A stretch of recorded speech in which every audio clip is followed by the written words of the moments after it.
Welcome to this explainer. Right now, global markets are reacting to absolute shockwaves out of Washington and Tehran. It's day 91 of the US-Israel war with Iran, and honestly, after weeks of incredibly intense military escalation, we are suddenly staring down the barrel of a historic one-page ceasefire memorandum. Today, we're breaking down exactly what terms are on the table, the sheer domestic desperation that's driving both sides to talk, and the deep mutual mistrust that could still derail the whole thing at the 11th hour. To do that, here's our roadmap. We'll be covering the proposed breakthrough, the sequencing dispute, the nuclear sticking points, the severe economic toll on the ground, and finally, what happens next. Let's dive right into part one, the proposed breakthrough. Just hours ago, the entire diplomatic landscape shifted dramatically, and it's already sending global oil prices tumbling. To understand why, you've got to look at the immediate catalyst. Donald Trump put out a highly optimistic post on Truth Social, announcing he was convening a meeting in the White House Situation Room to make, in his words, a final decision on a deal with Iran.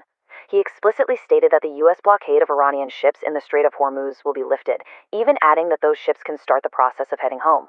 Look, for day 91, this is a massive geopolitical pivot. It signals the very sudden potential for a tangible agreement after a long week of heavy strikes. So, what does this actually look like? Well, we're looking at a proposed one-page memorandum of understanding centered on a really high-stakes trade. The U.S. agrees to lift the maritime blockade, and in return, Iran must immediately open the Strait of Hormuz with absolutely no tolls. Keep in mind, roughly 20% of the world's global oil supply flows right through that strait, so the mere prospect of it reopening is exactly why energy markets are moving so fast today. On top of that, reports are showing Iran is pushing hard for $12 billion in frozen assets as part of this initial deal. Alright, moving to part two, the sequencing dispute. Because despite all this sudden optimism, a critical diplomatic disconnect remains. There is a remarkably stark contrast between how the two sides view the actual rollout of this deal. President Trump's framing sets the expectation that Iran opens the strait first, and then the U.S. lifts the blockade. But, just hours prior, the head of Iran's negotiating team drew a very hard line. He firmly stated they have zero trust in mere guarantees, and they absolutely will not act unless the U.S. takes the first step.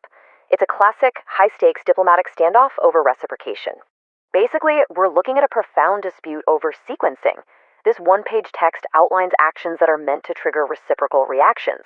But this stalemate perfectly encapsulates the deep, mutual mistrust that's bogging down the signing. Both sides desperately want the deal, but neither side wants to be the one to jump first. That brings us to part three, nuclear sticking points. Because the order of operations isn't the only hurdle holding up this final text. In his post, President Trump laid out some highly specific red lines regarding Iran's nuclear program. He insisted that Iran must agree they will never have a nuclear weapon or bomb, but he actually went a step further. He claimed that Iran's enriched nuclear material that was buried underground following U.S. strikes on those facilities last year, will be unearthed by the U.S. with the help of China and then taken out of the country to be destroyed under the supervision of the IAEA. Now, why is that an issue? Well, it builds an immediate roadblock. You see, the original framework for these talks was neatly divided into two distinct steps. Step one, which is the memo on the table right now, was simply about returning to normalcy, extending the ceasefire, lifting the blockade, and opening the strait. Step two, slated for a window 30 to 60 days later, was reserved for those incredibly complex nuclear negotiations. By injecting these highly specific nuclear demands into the step one discussion, the agreed-upon timeline gets blurred, and it practically guarantees severe pushback from Iran. Let's look at part four, the economic toll. With all these hurdles, you might be wondering why Iran is even still at the table. To understand that urgency, we have to look away from Washington and directly at the reality on the ground in Tehran. The numbers coming out of the country are, frankly, staggering. Economists inside Iran recently released a shocking prediction. They expect the Iranian economy to shrink by 10% this year as a direct result of this war.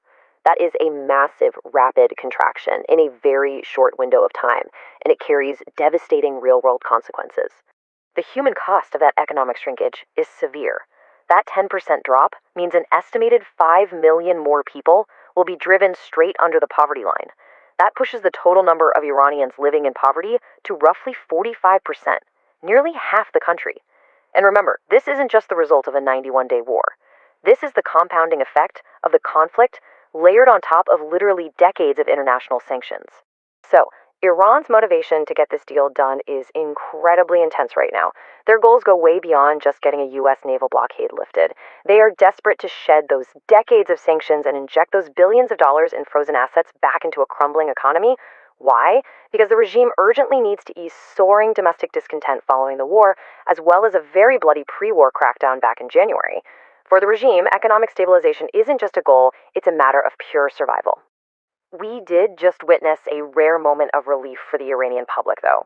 Just a couple of days ago, the internet was finally opened back up after 88 days of what was described as digital darkness. And sure, this restoration has relieved some immediate pressure and re-energized the public, but that underlying crushing economic crisis remains the primary engine pushing Iran toward a deal. Finally, Part 5. What happens next? We know exactly what Iran needs. But what is the strategic endgame for Washington? For the United States, the primary immediate objective is crystal clear: reopen the Straits of Hormuz without any tolls. Securing this waterway carries massive domestic economic importance back home, as a free-flowing strait directly relieves pressure on global inflation and energy prices. It provides immediate relief, and crucially, it buys that 60-day window to try and tackle the heavier nuclear issues later. So right now, we are in a serious holding pattern. The White House has been notably quiet since the president's post earlier today. All of his scheduled events are currently listed as closed to the cameras. Behind the scenes, we know both sides are furiously putting the final touches on the text of this one-page memorandum, trying to navigate those massive disputes over sequencing and nuclear language, while everyone awaits the official final decision from the Situation Room. Which leaves us with the defining question of Day 91. Both of these sides are facing immense domestic and economic pressure to finalize this memorandum. But when you factor in decades of sanctions, recent heavy military strikes, and incredibly deep, fundamental mutual mistrust, who is actually willing to take the first step? It's a diplomatic standoff of truly historic proportions. Thanks so much for joining me for this explainer. Stay tuned to the news to see how this plays out, and we'll see you next time.